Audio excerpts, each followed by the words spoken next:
Yeah, good morning. Welcome to the Back and Forth Show. Man, today, man, I'm gonna talk about, man,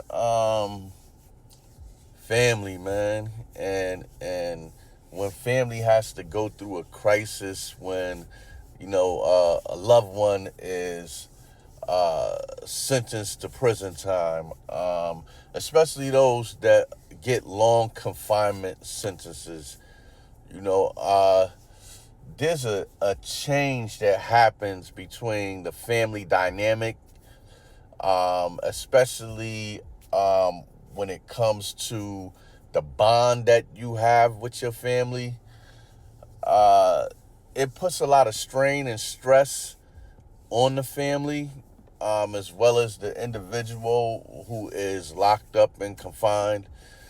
Um, but somewhere in that early period of confinement, where family has been so concerned about the individual that is locked up, they're writing them, they're accepting phone calls, they're making sure that everything is okay and that their mental stability is right, and giving them good words of encouragement, even though they know that they are going to be confined for a long time.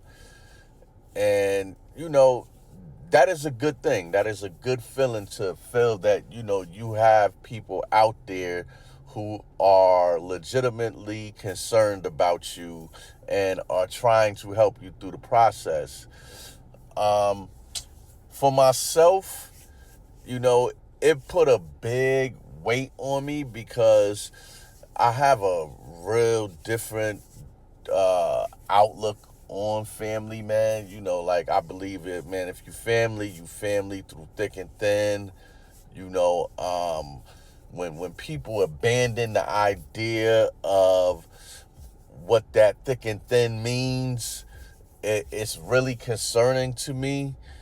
Um, Myself, I went in and, hey man, everybody wrote me, everybody sent me Christmas cards, birthday cards the first year or two.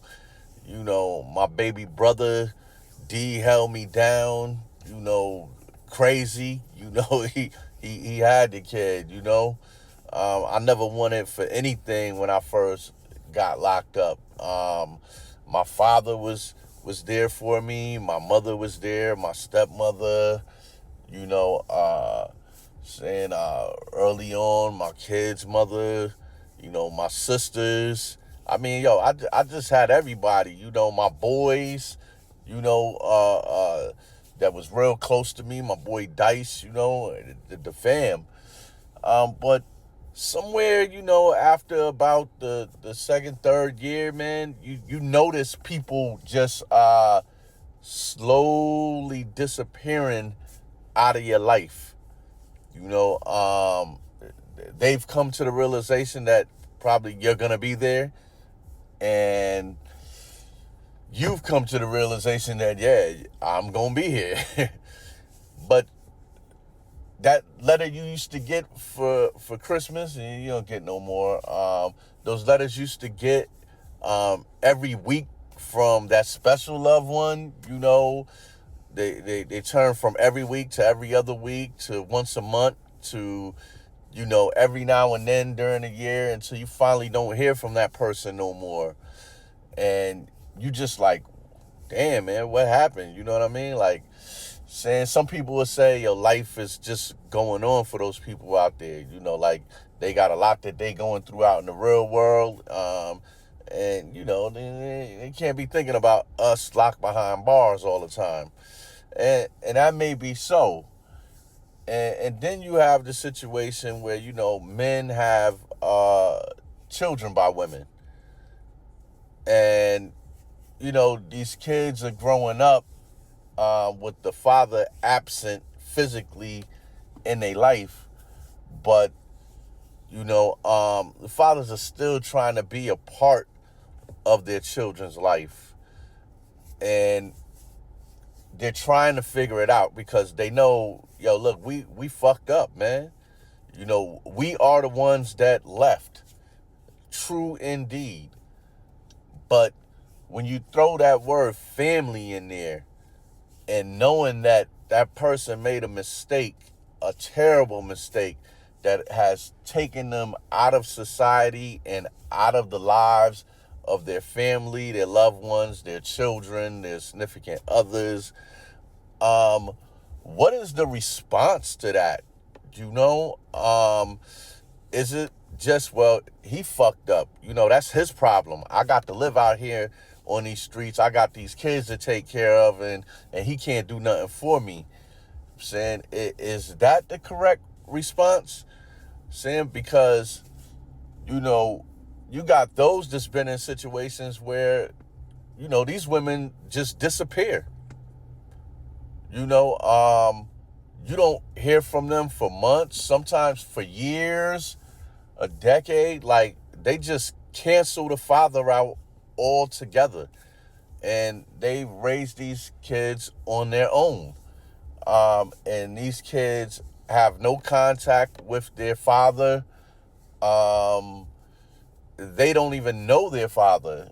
And, you know, the women that say, well, we've always talked about their father in good light, you know, and told them who their father was and that he loves them. You know, we put their names on Christmas gifts and everything. Saying, but is that enough? Is that enough just to put his name on something, on a card, and say, hey, this is from your dad too, without letting the kid speak to the father? You know, to create that bond to where they feel emotionally attached to their father? Or is it something that the mothers are protecting their children from? Like, I don't want them talking to their father while they're in prison. I don't want them knowing that side of life, that their father is in prison and why he's in prison and all of that. But at the same time, this is the cards that they've been dealt out of the deck.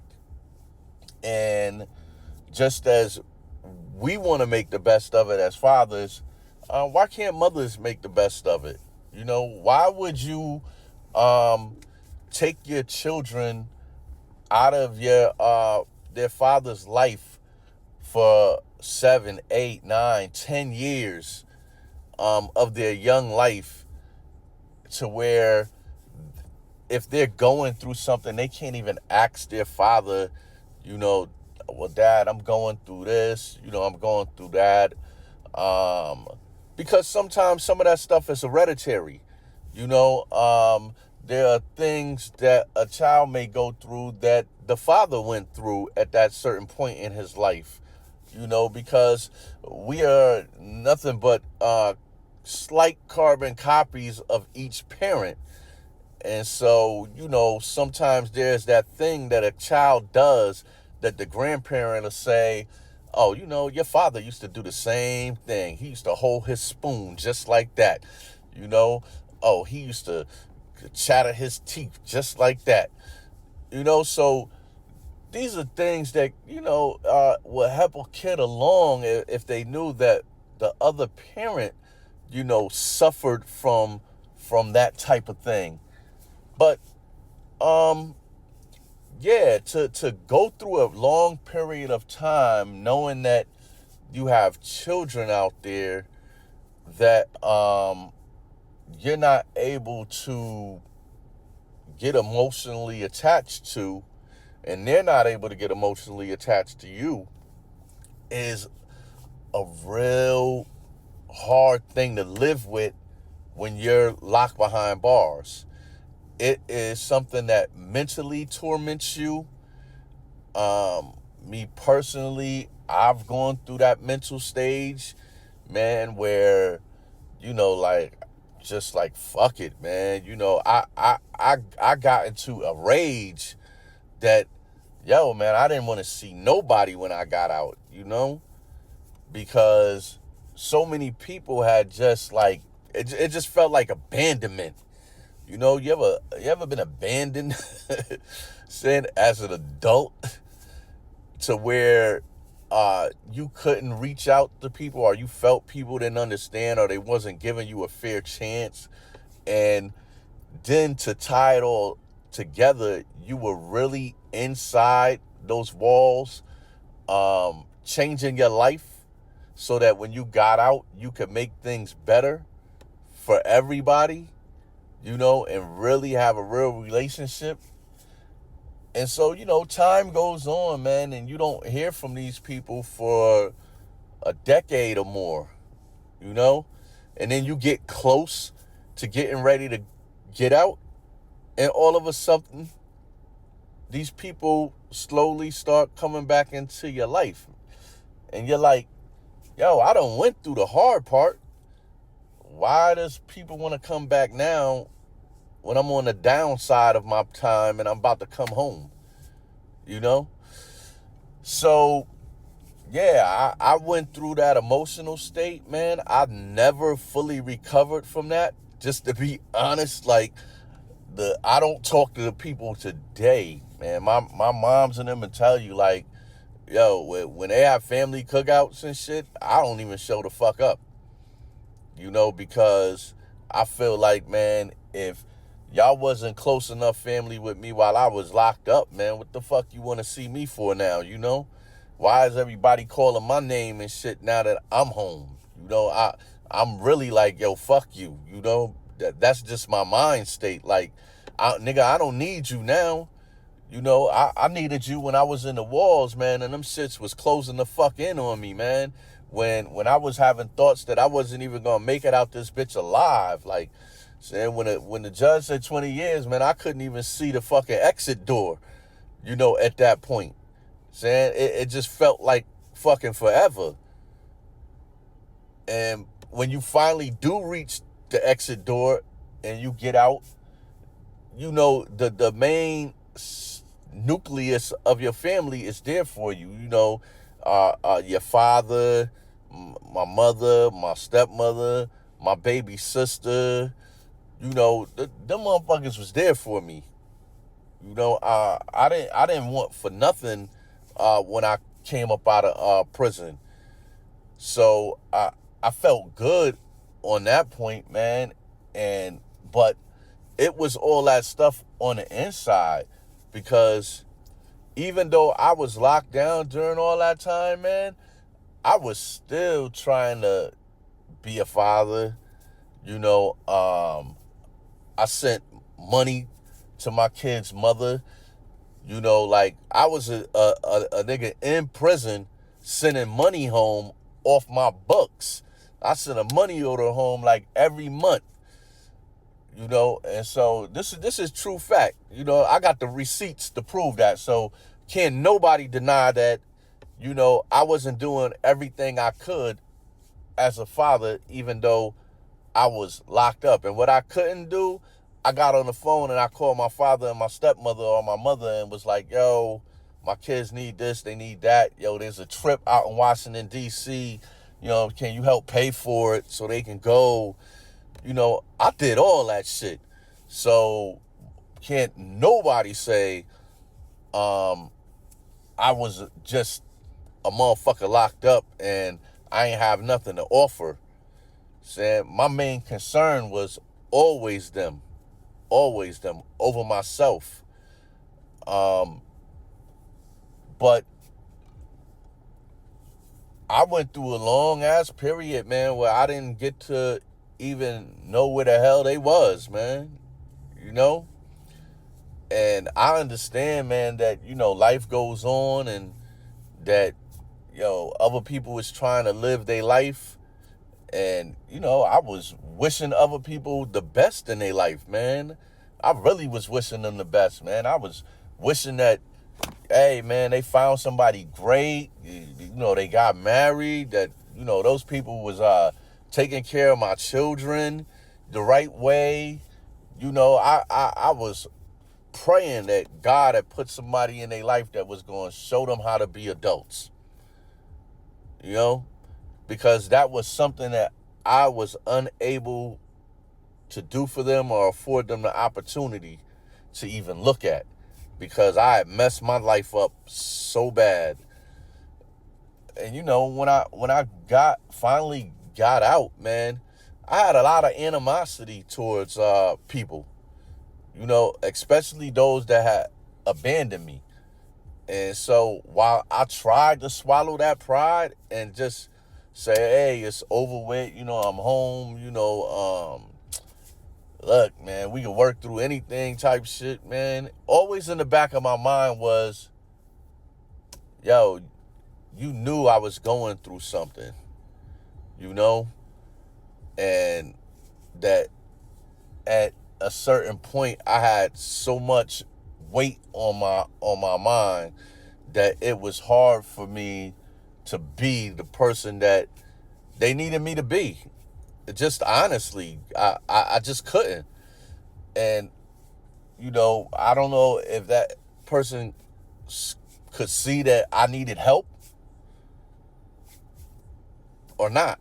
But when I got locked up, man, I thought everything was going to be all right, because, those people send you letters talking so good to you, like everything's going to be all right. You know what I mean? Yo, I got you, got your back,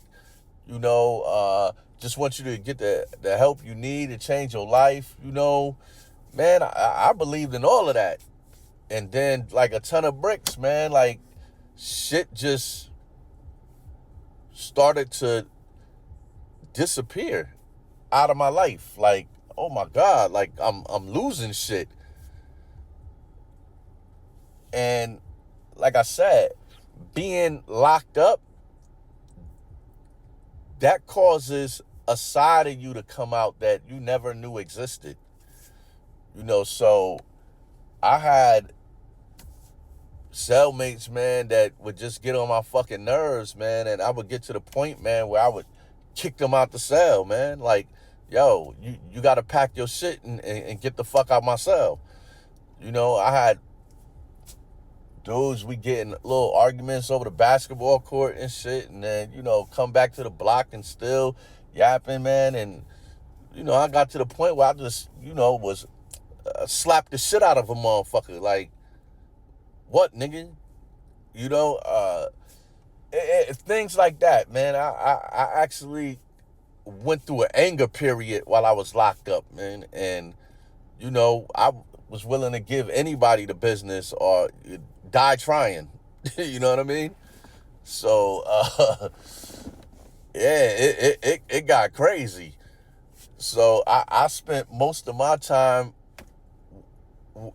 single cell status. Like, nah, y'all ain't giving me no celly. You know what I mean? Ain't nobody staying with me. Fuck that. Anybody coming in cell, man, yo, y'all gonna be dragging them up out of here for real. And so I was fortunate enough to get single cell status where they wouldn't put nobody in my cell unless it was an emergency. And then I made sure that emergency popped off so they could get the hell out. But that was all due to all the stress I was going through, man. Not knowing what was going on with certain family members and shit like that, man. It really hurt.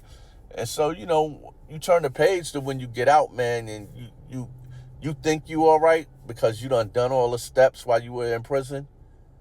But once you hit these streets,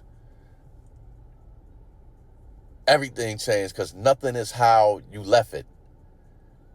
Damn near 20 years later, man, it's like stepping into you are stepping into a whole new world, man. We ain't had no iPhones and none of that shit, man. When I left, man, they still had AOL popping. You know what I mean? So, in Black Planet and shit like that, none of that shit really exists now. Everybody got motherfucking iPhones and iPads and all that shit. So, yeah, I live in a totally different life than what I went in from. And I made a quick adjustment to being home. I hit the ground running. I was able to be successful hitting the ground running. But all that baggage that I had in me, man, emotionally, it was there, and a lot of people may not have known it was there because I did a great job of covering it up, because I just wanted to be in my children's life. And so I kind of like was willing to accept anything. You know what I mean? I left my son wasn't even born when I went in. He was born a few months after I went in. My daughter was only, like, shit, man. Uh, uh, we talking 7 months, 8 months. So they didn't know me. Now I had to start this process of trying to build relationships. But how do you build relationships, man, with 16 and 17 year olds, man? Like they damn near grown. So, and they already have a idea of who I am because I was missing in action. you know and so that money and stuff that I was sending home and little gifts and stuff, that don't translate to being father of the year, nigga. That was just some extra shit that they was getting, for, as far as they concerned. That shit came from social services, probably. There was no true emotion attached to it. Yeah, we had beautiful conversations towards the end of my bed, man, about what I was going to do and what I was going to do for them when I came home. And I tried to do as much of that as I can, you know. But still, that don't make me father of the decade, I helped them get their driver's license and helped them find cars and stuff, But still, that don't translate to father of the decade. That don't even make us as close as people would think we are. You know what I mean? Because I never got to shape and mold them into any type of image that portrays something of myself. So, when you see a kid, you say, yeah, I could tell he got that from his father. You know what I mean? He got that jump shot from his dad type shit. Like, I ain't get to play basketball or football and all of that and teach him the ropes. And, I get to take my daughter to little recitals and stuff like that and have daddy daughter dates and stuff like that. They pretty much have personalities of their own. And, when it comes to the two parents, man, their mother was their mother and father. I give her all the credit in the world, because when I came home, man, they was healthy, they was smart. She helped get them all the way through, and they graduated high school. I was fortunate enough to be there for the graduations. They both got into college. So she's been both parents, hands down. She is the mother of the century to me, But I just was never able to find that balance to feel like I was actually a father. Just to be quite honest with you, like, coming home, I was able to be with him, and do a lot of things with him, but I just never really felt like a father, because they had their own mindsets. It wasn't nothing I could tell them, you know what I mean? How do you come home and discipline 16 and 17-year-olds after you've been gone for fucking all of their life? You can't come home and discipline them. You can't come home and tell them niggas no. They're not looking at you as the disciplinary parent. They're looking at their mother. She's the one that's going to make the decisions and stuff. So, yeah, I never felt like a father, because, we got these attitudes, and maybe we got the same type of attitudes, like, oh, well, I'll just ignore your ass. You know what I mean? Because that's me. I'll ignore you. I act like you don't exist. You know what I mean? And so they got the same type of shit. Like, all right, man. Yeah, I hear you. I hear you. But don't do what you ask them to do. Yeah, it was a real disheartening thing. And like even to this day, man, hey, you got a rocky relationship. I'm not afraid to admit it. I'm still a father. I still do whatever I can. But for me myself, I'm a strong-minded person. You're not gonna play me, get over on me. None of that. And I also have a life to live. And when you can't congratulate me on the things that I'm doing in my life, or you don't like something that I did in my life, well, that shouldn't stop you from still asking, am I all right? Because in the beginning, I would have never treated anybody like that. If you see me suffering, why can't you call me and say, hey, you all right? Are you okay? No matter what we going through, are you all right? Are you okay? Because at any given point, any of us can be gone. Unfortunately, that's just how life is. And even now, it's hard to understand exactly what is going on. But my feet are planted firm.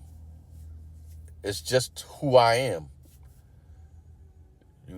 When I'm shown love, I give love. Hands down, do anything for anybody. Anybody that knows me knows that. You know? But right now, everybody is in their own little corner and sticking to their guns. And I've been sticking to mine based on principle. Because I know if I give in, nobody has learned anything. You know? I'm comfortable. See, I go through that comfortability of just knowing that you're okay. And see, that's good enough for me. Do I want more? Yeah. Am I willing to give more? Yeah. But once you reach a certain age and you realize that you can't tell people what to do or how to do it, then I have to be comfortable with knowing that you're okay. And if people don't want me in a life in a certain way because they feel that you should have never left, hey man, I can't do nothing about that. You asking for me to do something about something that I can't go back and change. And just like I don't tell anybody to do what they with anything in their life, you can't tell me what to do with my life. Saying we all got to live and learn. Because if people was doing what we wanted them to do, they wouldn't be in the situation that they in now. Because we warned them. Sat there and warned them, and people told us that they weren't doing anything, and they ended up in the situation that they're in now.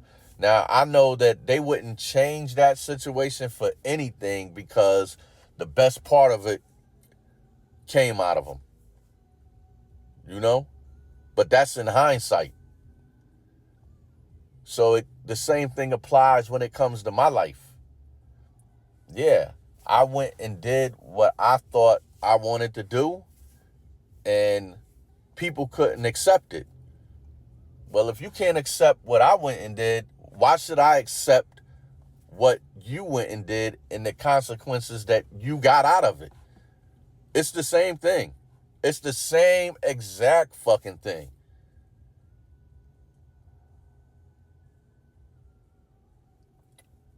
But I get up here, man, and I pour my heart out because you know what? It's my life. And you know what? I ain't got to answer to a motherfucker, you know? I get up here and I tell these stories, man, so that people who are going through the same thing don't feel like they out there alone, you know? Because a lot of times, man, we just clam up and sit on the edge of the bed, man, and rock back and forth, man, and think about ending our lives because shit ain't going the way we want it to go, or people aren't accepting us the way that we want to be accepted. They not loving us the way that we want to be loved. I'm like, well, look, nigga, I ain't sitting on the edge of no bed and I ain't thinking about taking my own life. You know what I mean? Like, if you can't accept me for who I am, I'm like, yo, fuck it. You know, that's your choice. I'm comfortable. I done lived, my life, and I ain't got much life to live left, you know? So I'm going to enjoy myself however I can. If you don't want to enjoy yourself with me, that is your choice. We can all be family and be happy, or we can all live with regrets. Because sooner or later, somebody is going to need somebody. And I promise, motherfuckers, it ain't going to be me. Because like I said, I done lived my life. Saying it ain't too much more that I need. Saying if I was to close my eyes today and never wake up, I'm good. Saying because I got to close my eyes and not wake up out here in the free world and not inside a prison cell. So I'm good. I got to challenge myself and be a better man, be a better person, and see myself go through a change, a metamorphosis of what I used to be, and I'm good. And right now, I'm just living life. Am I disappointed in some things? Yes, I'm disappointed highly, man. Because I thought things would be different with family. But it's not. Me and my sister, Coco, we tight as white on rice, man. My brother Darren, man, yo, we got love. We talk, saying my brother Evan, we talk, man. I got my parents, and a couple of my boys, my best friend Sean, saying my cousin Dice. Yeah, so I got fam, nigga. I'm good. You know what I mean? It's just that a lot of the people that you grew up with, you say to yourself, damn, man, what happened? And why?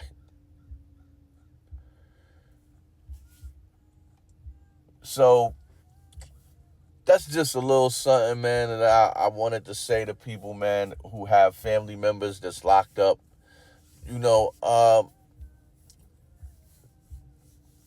Be better. Be the driving force behind their change.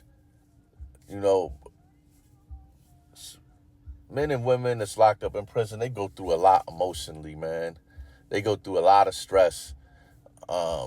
They think about ending their life a lot when things get really, really hard, especially when they're not able to get in touch with their loved ones, and when they feel like the world stops caring. So, reach out to them, man. You got a brother in there, you got a sister in there, you got a cousin in there, you got a friend in there. Man, it's the holidays. Send them a card. It ain't all about money. I know times is tight, so everybody can't send them money, man, but just a letter, man. Just telling them, yo, you miss them, you love them, man. You hope they getting what they need in there. You can't wait for them to come out. You know, have a heart.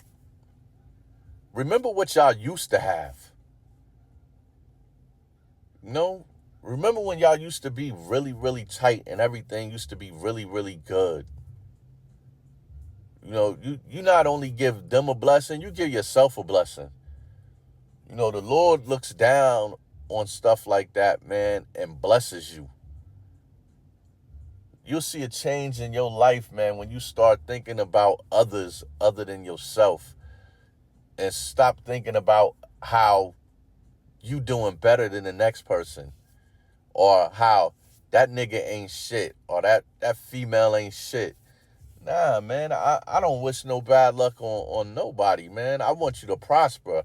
I want you to have it all, you know, because it all began in love. Let it all end with love. Be good to one another, man. It's the Back and Forth Show. Peace.